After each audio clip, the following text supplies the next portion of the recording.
নমস্কার বন্ধুরা, আমার ইউটিউব চ্যানেল লক্ষ্মী চ্যানেলে আপনাদের সবাইকে স্বাগত।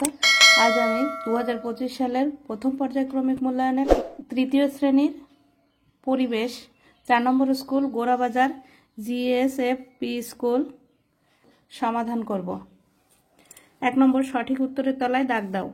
নাম্বার ক, যারা মাটির জিনিস তৈরি করেন তাদের বলে কুমোর। নাম্বার খ, পেঁয়াজ হলো গাছের কাণ্ড। নাম্বার গ, বুদ্ধি সব থেকে বেশি মানুষের। নাম্বার ঘ, আদিম মানুষ খাবার জল পেত নদী থেকে।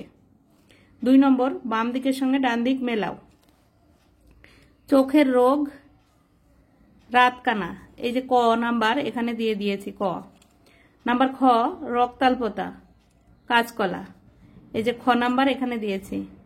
নাম্বার গ, জঙ্গলের আগুন দাবানল, এই যে গ।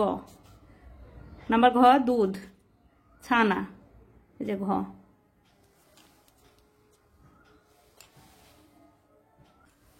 3 নম্বর, সঠিক উত্তরের পাশে টিক চিহ্ন দাও ও ভুল উত্তরের পাশে কাটা চিহ্ন দাও। নাম্বার ক, ডাব পাকলে তাকে নারিকেল বলে, ঠিক। নাম্বার খ, সজনে ডাঁটা হলো গাছের কাণ্ড, ভুল, কাটা চিহ্ন। নাম্বার গ, গরু ঘাস হজম করতে পারে, এটা ঠিক। নাম্বার ঘ, নিম পাতা খোসপাচড়া রোগ প্রতিরোধ করতে পারে, ঠিক। 4 নম্বর, শূন্যস্থান পূরণ করো। নাম্বার ক, ব্রাহ্মী শাক খেলে বুদ্ধি বাড়ে। নাম্বার খ, আমাদের শরীরের সবচেয়ে বড় ইন্দ্রিয় হলো ত্বক।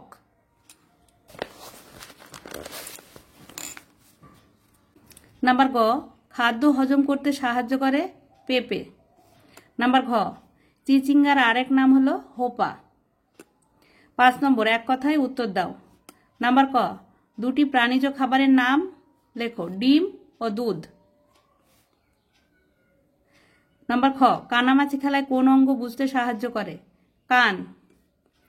নাম্বার গ, আমাদের 5টি ইন্দ্রিয়ের নাম লেখো, চোখ, কান, নাক, জিভ, চামড়া। নাম্বার ঘ, মাছ কিসের সাহায্যে সাঁতার কাটতে পারে? মাছ পাখনার সাহায্যে সাঁতার কাটতে পারে।